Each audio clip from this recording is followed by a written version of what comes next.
You're slacking off on the cleaning lately, huh? I can see dust gathering in the corners. Remember, you're at home all day, so do it properly. If I spot dust again, I'm selling your laptop. My husband John's been distant since I got busier with my cartoonist work. When I'm swamped with deadlines, he nags about house chores and even makes me redo them. He expects perfect cleaning since I'm home, but cartooning is my passion. I won't give up. Plus, John's hiding something, and I'm done forgetting him. I'm Ann, 31, and I freelance as a cartoonist. I draw essay-style cartoons and squeeze in work between household chores. When John and I, who's 35, got married 6 years ago, we agreed I'd be a full-time homemaker. 2 years into marriage, I lost both my parents and we moved into my inherited house, as I'm their only child. I didn't want to give up my passion for drawing cartoons, something I've been doing since my student days. I begged John, explaining that while I'm okay with being a housewife, my true dream is to earn a living through my cartoons. Right now, I'm only publishing independent comics, but could I please work from home? He seemed to think it was just a hobby but reluctantly agreed, so I kept drawing after we got married. About 6 months ago, a magazine editor spotted one of my cartoons on my website, and I landed a 2-page, 4-panel cartoon gig in their monthly magazine. Since then, more offers for cartooning and illustrating have come my way, keeping me busy. But when I excitedly shared this with John, his reaction was openly disgusted. "You're getting too caught up in this, aren't you? Your main role is supposed to be as a housewife, and your cartoons are just a side thing, right? I bet you're not making much, like pocket money." Why would you say that? I know you're not into cartoons, John, but being a cartoonist has always been my dream. It might be a small gig, but I'm getting paid, so I consider myself a professional. Please don't belittle it. But when I stood up for myself, John got even more upset. "You're dependent on me, and you dare to talk back. If you're unhappy, start earning more than me." I was stunned. I typically bring in about $600 a month, but I limit my workload because of him. And then there's John, always nitpicking about the housework, like, "You've been slacking on cleaning, huh? I see dust gathering. You're at home all day, so get it together. If I see dust again, I'm selling your laptop." It's like a threat, even though I know he's not serious. But it still scares me, and I end up spending time cleaning instead of meeting deadlines.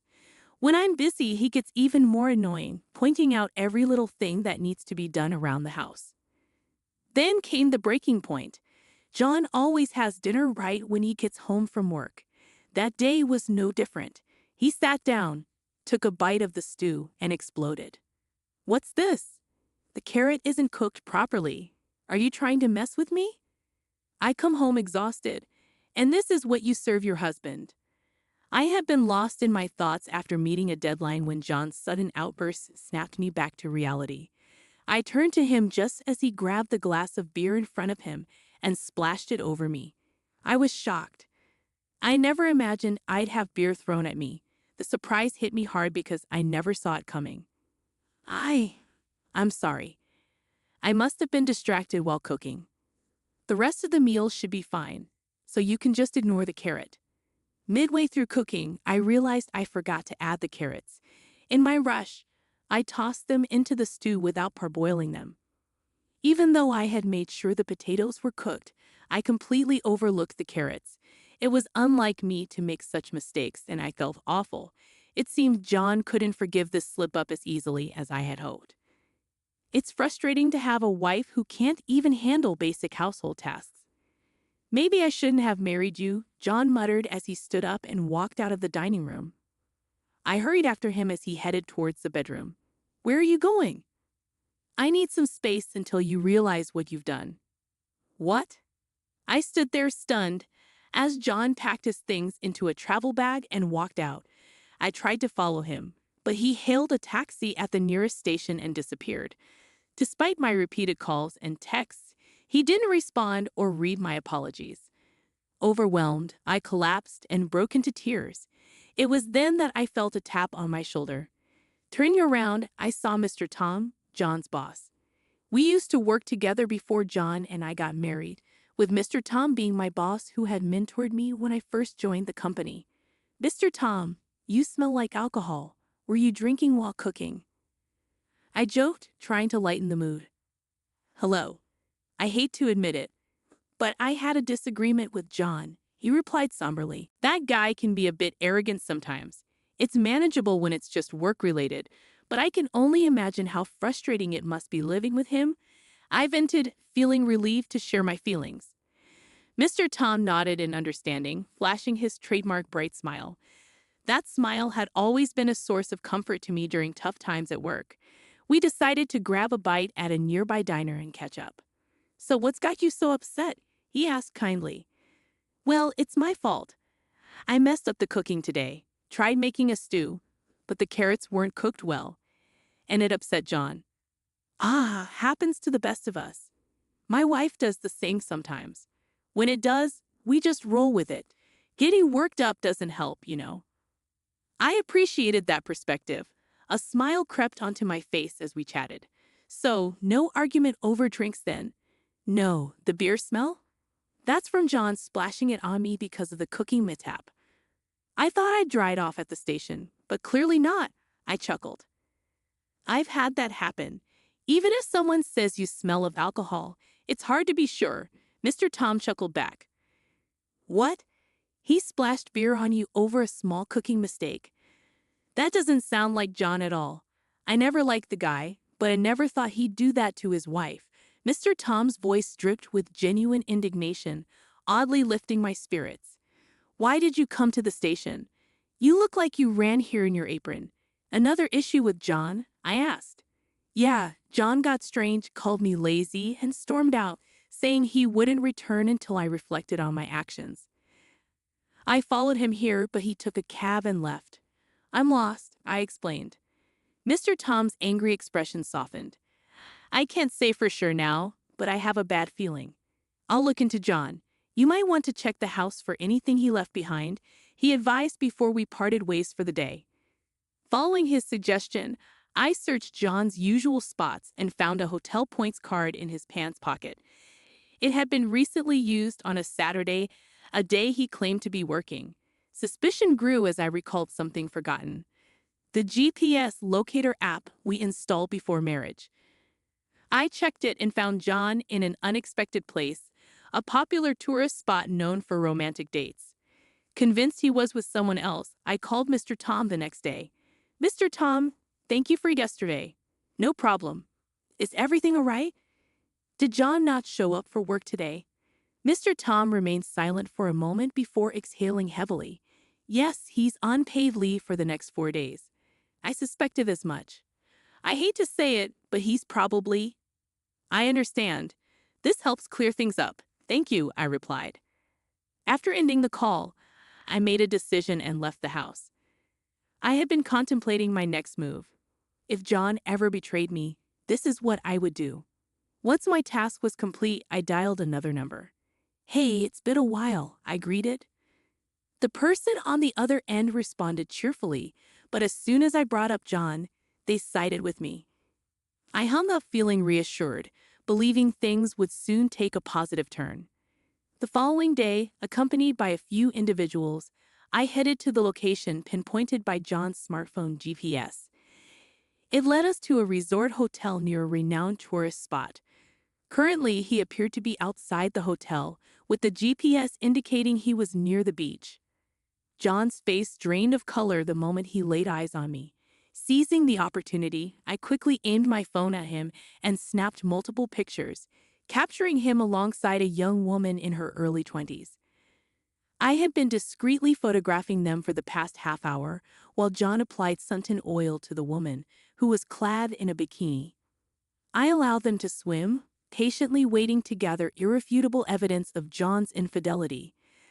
Their carefree demeanor or their blatant display of affection didn't shock me. Rather, I felt a sense of relief that they were providing solid proof. What truly rattled John, besides seeing me, was the presence of my in-laws behind me, both regarding him with stern expressions. "What's happening here, John?"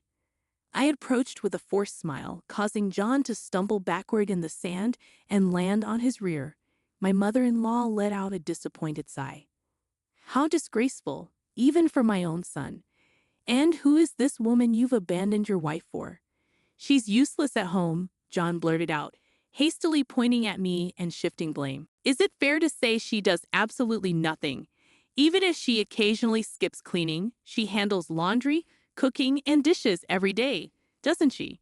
Even I sometimes skip cleaning, and I detest laundry so much I leave it to your father at times. That's because you had a part-time job, right? But it's different with Anne. She's a stay-at-home wife who spends her time drawing and playing. My mother-in-law interjected, her tone firm. John's words fueled my father-in-law's anger. You're completely clueless, he exclaimed, drawing the attention of those around us. Some even seemed ready to capture the scene with their smartphone cameras. Why don't we continue this discussion in a more appropriate setting? I suggested, and everyone agreed.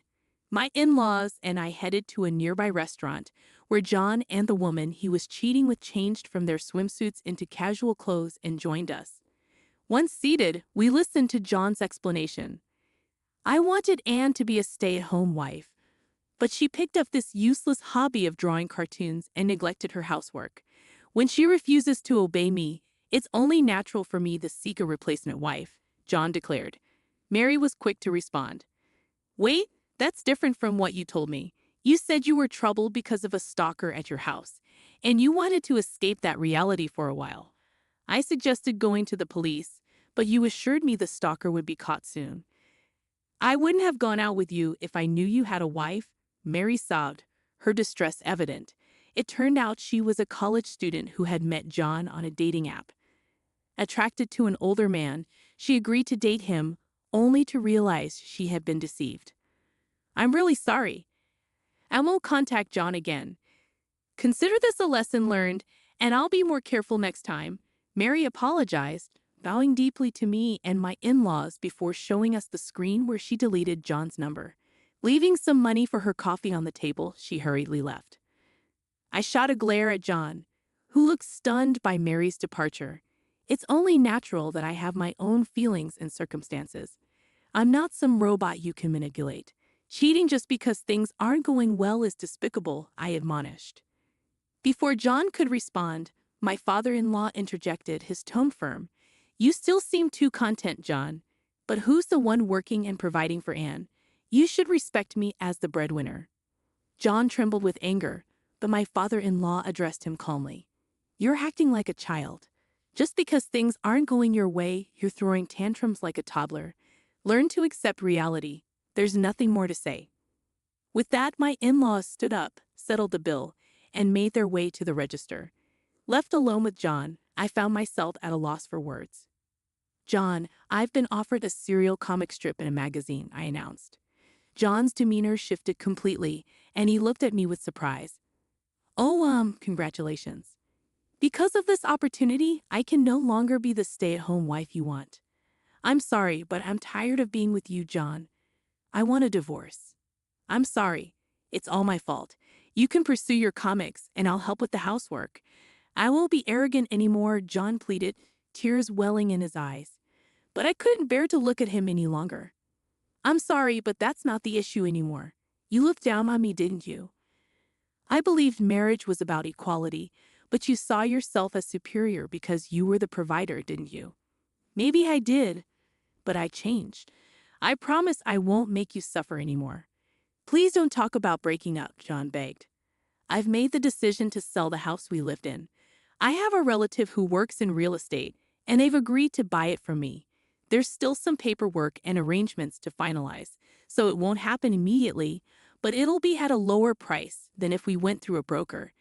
It's my house, and I have the right to do as I please with it, don't I?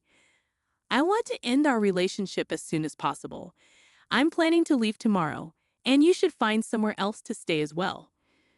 With that, I rose from my seat and headed for the exit. Unlike the day John left, he was now desperately chasing after me.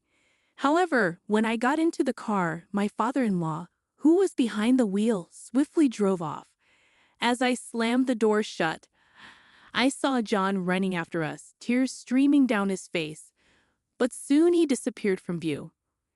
Afterward, It seemed John didn't believe what I had done. Upon his return from his trip and discovering the house empty of my belongings, he called me, his voice filled with anguish. I reluctantly answered the phone. "Why did you sell the house?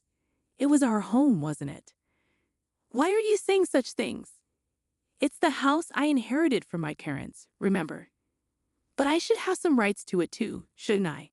"In fact, there are no automatic inheritance rights for spouses when it comes to property. If you understand, please leave the house as soon as possible. Expect a call from the lawyer regarding alimony and divorce. Don't try to avoid it, okay?" I stated firmly before ending the call. Later, it seemed that John faced criticism from Mr. Tom for taking paid leave to go on a trip with his mistress. While there was no requirement to disclose the reason for taking time off, he was interrogated for betraying his wife. John faced difficulties at work, feeling ostracized by his colleagues and uncomfortable every day. Additionally, his in-laws had cut ties with him. John attempted to return to his in-laws' house, but they turned him away.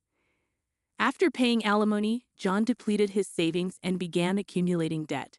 He now resides alone in a modest apartment, struggling to manage household tasks and leading a chaotic life. I later learned these details from Mr. Tom, but I felt no sympathy. Meanwhile, I settled into a tidy studio apartment and focused on creating drafts for my serialized comic strip. It's an anthology-style comic, drawing inspiration from various people's experiences. The next story I plan to illustrate revolves around marital infidelity, and I'm contemplating using John's situation as material.